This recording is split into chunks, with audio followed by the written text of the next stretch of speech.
मावळा मुळात हे खूप नोन नाव आहे. मावळमधून आलेले सगळे शिवछत्रपतींचे शिपाई, सोल्जर्स म्हणजे मावळे. मावळा ही संकल्पना कशी सुचली असं विचाराल तर मुळात मी इंजिनिअर आहे आणि छान गोदरेजसाठी काम करायचो आणि 5-6 राज्यांमध्ये कन्सेप्ट सेल्सचं काम होतं माझं. आज टाटा मोटर्सचं ERC हे मी कन्सेप्च्युअलाइज केलेलं आहे. सो उत्तम चाललं होतं. कोरोनामध्ये ज्यावेळी सक्तीची विश्रांती घ्यायला लागली, त्यावेळी 5 वर्षाच्या मुलाबरोबर ज्यावेळी घरी थांबायला लागलं आणि त्यावेळी मग खूप वेळ मिळाला. मुलाबरोबर मार्वल युनिव्हर्सच्या 40 चित्रपट पाहिल्यावर लक्षात आलं की मुलांची आकलन क्षमता कमाल आहे.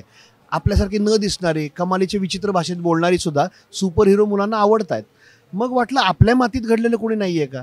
मग सर्वसामान्य माणसांच्या जशा असतात तसे बाजीप्रभू, तानाजीराव असे 2-3 जण मलाही माहिती होते. ते त्याला सांगितले. त्याला इंटरेस्ट आला. माझ्या लक्षात आलं की आपल्या गुणसूत्रांमध्ये आहे.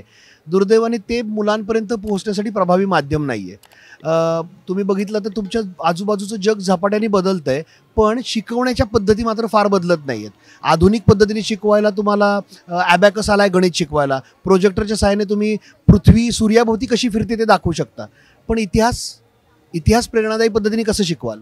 मराठी अस्मिता, राष्ट्राभिमान सगळं बरोबर आहे. पण कुठं आहेत का हो इंजेक्शनं, की 2 इंजेक्शन घ्या आणि तुम्ही राष्ट्राभिमानी व्हाल? नाही ना. ते शिकवायला इतिहास हे एकमेव माध्यम आहे आणि दुर्दैवाने तेच आपल्या मुलांपर्यंत प्रभावीपणे शिकवलं जात नाही. तहाची कलमं घोकत, कुणाचा मुलगा कोण, परप्रांतीय आक्रमकांचा इतिहास आपल्याला शिकवला जातो. मग आपला इतिहास प्रेरणादायी पद्धतीने शिकवण्यासाठी माध्यमच नाही, हे बरोबर नाही. मग विचार केला ह्याच्यावरती काहीतरी काम केलं पाहिजे. मग ह्याच्यातून संकल्पना आली की एक टाईमलाईन बेस्ड गेम बनवला तर. कारण की खेळताना असं म्हणतात की लक्षात राहिलेलं आयुष्यभर लक्षात राहतं. मग म्हटलं असा खेळ डिझाईन व्हायला हवा जो खेळता खेळता शिवछत्रपतींचा इतिहास प्रेरणादायी पद्धतीने मुलांपर्यंत शिकवेल. मग अभ्यास केला, त्यातून एक संकल्पनाला जन्म आला. त्याचं नाव म्हणजे मावळा हा स्वराज्यपट, बोर्ड गेम ज्याला म्हणतात. मग हा बोर्ड गेम आम्ही भारतीय खेळांच्या संकल्पनांच्या स्पर्धेमध्ये सहभागी झालो. भारतीय खेळणी पुढे यावी यासाठी गव्हर्नमेंट ऑफ इंडियाने एक स्पर्धा भरवलेली, टॉय कॅथॉन. त्याच्या पहिल्याच ह्याच्यामध्ये आम्ही 19,000 स्पर्धकांमध्ये देशभरावरती झालेल्या स्पर्धेमध्ये आम्ही जिंकलो. आणि मग आम्ही बाकी मी जे करायचं ते सोडलं आणि आम्ही संपूर्ण मावळामय झालं असं म्हणायला हरकत नाही. मग त्यात आपला जिंकलेला हा स्वराज्यपट म्हणजे हा अफजल एन्काउंटर. ह्याच्यामध्ये हा एक बोर्ड आहे. बेसिकली कुठल्याही बोर्ड गेममध्ये बोर्ड असतो. हा मराठी आणि इंग्रजी अशा दोन्ही भाषेत एकाच वेळी खेळता येईल असा आहे.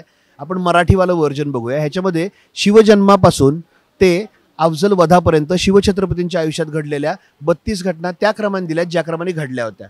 तुम्ही हा सगळा प्रवास शिवरायांचा मावळा बनून करता. सो ह्याच्यामध्ये योद्ध्यांची टोकन्स येतात. आवडत्या रंगाचं टोकन घ्यायचं, शिवजन्म या पहिल्या घरावर ठेवून खेळायला सुरुवात करायची. आई, बाबा, आजी, आजोबा प्रत्येकजण महाराजांचा मावळा बनून खेळतो. हर हर महादेव म्हणून फासे टाकायचे आणि प्रवास सुरू करायचा. फासेंचं दान तुम्हाला जिथे घेऊन जातं त्या घटनेमध्ये तुम्ही आहात असा अर्थ होतो. सो कल्पना करूयात की आपण 10 नंबरवर आलोय. इथे सिंहगड स्वराज्यात पहिल्यांदा आला होता. खेळता खेळता इथं आला तर असा अर्थ होतो सिंहगड जिंकायला तुम्ही पण आहात. मग विजयी घरांवर आलात तर स्वराज्याच्या खजिन्यातून बक्षिसाचे होन मिळतात. खेळाचं चलन होन आहे. स्वराज्याच्या खजिन्यातून विजयी घरांवर आला तर वेगवेगळ्या डिनॉमिनेशनचे असे होन मिळतात. जितकी घटना चांगली तितके जास्त मिळतात. सो सिंहगड स्वराज्यात आल्याबद्दल 400 होन मिळतील.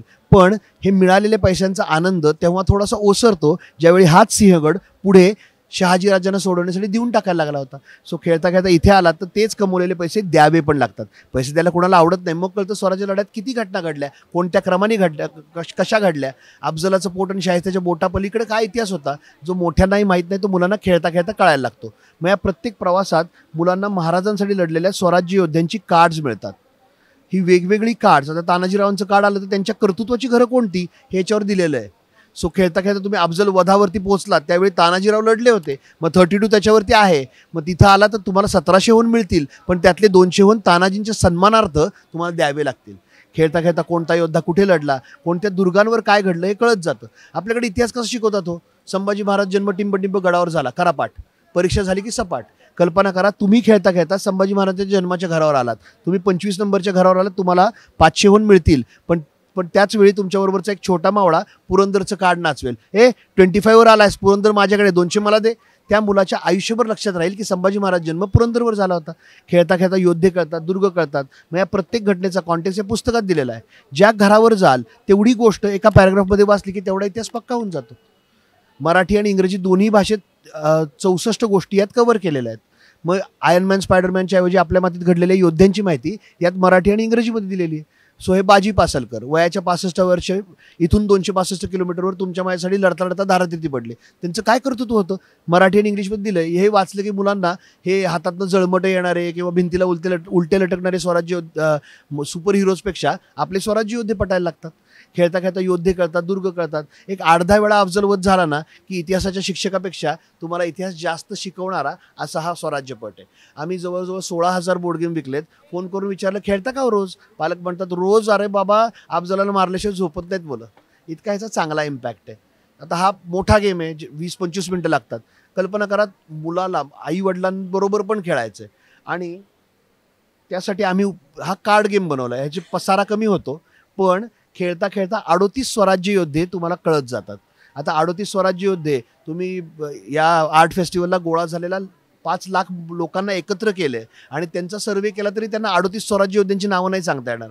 मग ही खेळता खेळता कळले तर मग ह्याच्यामध्ये असे वेगवेगळे योद्ध्यांची कार्ड्स बनवलेले आहेत. प्रत्येक योद्ध्याचं वेगवेगळे पॅरामीटर्स ह्याच्यावर दिलेले आहेत की त्याचा हुद्दा काय, काय रँक, किती टक्के आयुष्य स्वराज्यासाठी लढला, स्वराज्यासाठी सर्वोच्च बलिदान केलं का, पिढ्यानपिढ्या स्वराज्यासाठी लढला का, नेतृत्व कौशल्य होतं का, अशा वेगवेगळ्या पॅरामीटर्सवर तुलना करायची.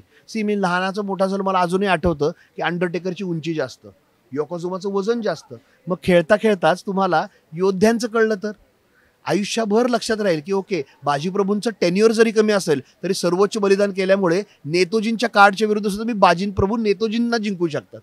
खेळता खेळता योद्धे समजून जातील आणि मुलांचे सुपर हिरो व्हायला मदत होतील. आता ह्याचबरोबर आमच्याकडे अजून एक खेळ आहे म्हणजे तुम्हाला माहिती का गेल्या वर्षी आपल्या देशामध्ये 4,500 कोटी रुपयाचे जिक्सॉ पझल खपले. जिक्सॉ पझल म्हणजे तुकडे तुकडे जोडून चित्र बनवायचं. हे 4,500 जिक्सॉ पझल कोणाचे खपले तर न्यूझीलंडमध्ये जे डुकरं डिझाईन केली आहेत पेपा पिग नावाची, ही गुलाबी रंगाची डुकरं आहेत, त्यांची चित्र जोडवणारी भारतातली 4,500 कोटीची जिक्सॉ पझल घेणारी मुलं आहेत. मग जर चित्रच जोडून पूर्ण करायची तर स्वराज्य योद्ध्यांची का नाही. या तत्वावरती आम्ही स्वराज्य योद्ध्यांची जिक्सॉ पझल्स बनवले. मग ह्याच्यात वेगवेगळे वर्जन बनवले. हे लढवय्ये स्वराज्य योद्धे, हे कमांडर इन चीफ आवृत्ती ज्याच्यामध्ये सगळे सरसेनापती आहेत म्हणजे हंबीराव मोहिते, प्रतापराव गुजर, नेतोजी पालकर. या प्रत्येक जिक्सॉ पझलमध्ये एवढंच चित्र येतं योद्ध्याचं संदर्भासाठी आणि त्या चित्रामागे मराठी हिंदी इंग्लिशमध्ये त्याची माहिती पण येते. सो हे सगळी माध्यमं ही फक्त आणि फक्त शिवछत्रपती मुलांपर्यंत पोहोचावेत यासाठी बनवलेली आहेत. पाठीवर जगदंबाचं जॅकेट घालून किंवा टॅक्सीवर क्षत्रिय कुलावतंचं लिहून, घरात मोठा पुतळा ठेवून किंवा त्यांच्या नावाचं राजकारण करून मुलांना शिवछत्रपती नाही कळणार आहेत. शिवछत्रपती हे वैश्विक चारित्र्याचे महानायक होते. ते आपल्या पुढच्या पिढीला कळण्यासाठी फार गरजेचं आहे की ही माध्यमं लहानपणीच मुलांना कळतील. छत्रपती शिवाजी महाराज की असं म्हटलं की 2 सेकंद आपल्याला लागत नाही जय म्हणायला. पण तुम्हीच स्वतः अंतर्मुख होऊन विचार करा की मी म्हटलं की छत्रपती शिवाजी महाराज की तुम्ही जय म्हणाल, मी म्हटलं का, तर काय कराल, एकमेकांकडे बघाल. आपण काच विचारलेलं नाहीये आणि आपण जय म्हटल्यानंतर आपला मुलगा म्हणेल जय, त्याचा मुलगा, आपण आपल्या मुलाला कारणं देत नाही, त्याचा मुलगा का म्हणेल जय. मग हे पुढे मुलांना कळावं, आपल्या उद्याच्या तरुणाईला कळावं म्हणून आम्ही मुलांना खेळता खेळता कळावं यासाठी माध्यमं निर्माण करतो आहोत.